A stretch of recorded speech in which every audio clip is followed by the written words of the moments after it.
Hello বন্ধুরা, সকলে কেমন আছেন? তো আজকে আমাদের এইখানে মুড়ি খাওয়ার বার। এই যে মন্দিরটা দেখছো, এই মন্দিরেই পুজো হয়। দেখো পুজো চলছে। তো সেই কারণে সন্ধেও পুজো হয়। তো সন্ধেবেলাও পুজো হয়। সেই পুজো সবাই যার বাতাসা মানত থাকে সে বাতাসা ছড়া দেয়, যার মিষ্টি মানত থাকে তারা মিষ্টি বিতরণ করে।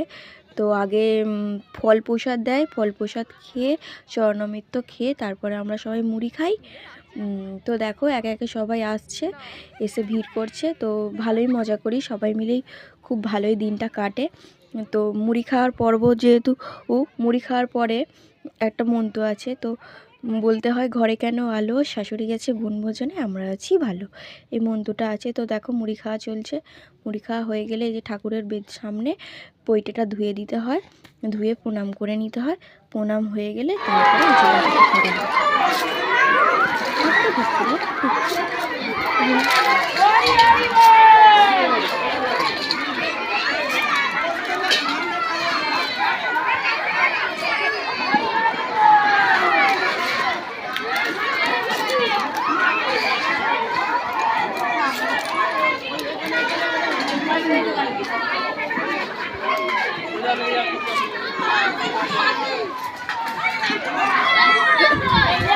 ভিডিওটা ভালো লাগলে সবাই চ্যানেলটাকে সাবস্ক্রাইব করে দেবে, প্লিজ সাবস্ক্রাইব করে দেবে চ্যানেলটা।